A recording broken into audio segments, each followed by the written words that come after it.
ఇక్కడ తప్పుడు ప్రచారం చేస్తే ఆ ప్రచారం చేసిన వాళ్ళని అరెస్ట్ చేయాలి. లేదా అసలు తప్పు జరగలేదు అనేటువంటిది ప్రకటన ఇచ్చేసి ఊరుకుంటున్నారు. ఇక్కడ జరుగుతున్నది ఏంటంటే లేటెస్ట్‌గా ప్రభల మీద ఆంక్షలు లేవని గుంటూరు జిల్లా ఎస్పీ ప్రకటించారు. నరసరావుపేటలోని కోటప్పకొండ తిరునాళ్ళలో ప్రభల మీద విధించిన ఆంక్షల మీద పోలీసులు వెనక్కి తగ్గారు. ప్రభలు కట్టవద్దనే ఆంక్షలు విధించలేదని గుంటూరు రూరల్ ఎస్పీ విషయాలు గున్ని తెలిపారు. ఏటా సంప్రదాయబద్ధంగా ఏర్పాటు చేసే ప్రభల మీద ఆంక్షలు విధించలేదని స్పష్టం చేశారు. ఎన్నికల నేపథ్యంలో ప్రజలు శాంతి భద్రతలకు విఘాతం కలగకుండా జాగ్రత్తలు పాటించాలని, కరోనా నిబంధనలు పాటించాలని.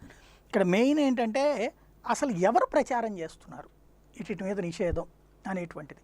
ఆంక్షలు పెట్టారని వీళ్ళే రాస్తున్నారు, ఆంక్షలు పెట్టలేదని పోలీసులు వచ్చి వివరణ ఇచ్చుకోవాల్సి వస్తుంది. పోలీసులు అట్లాంటి ప్రకటన ఏదన్నా చేశారా ప్రభల మీద నిషేధం అని?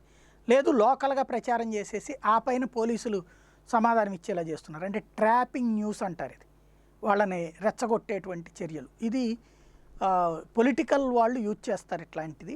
అదేమైనా చేస్తున్నారని క్రాస్ చెక్ చేసుకుని బాధ్యులైన వాళ్ళ మీద చర్య తీసుకోవడం. ఒకవేళ తామే కనుక అట్లాంటిది స్టేట్మెంట్ ఇస్తే, తనకు తెలియకుండా ఇస్తే ఆ సంబంధిత ఉద్యోగుల మీద చర్యలు తీసుకునే బాధ్యత ఆయన మీదనే ఉంది.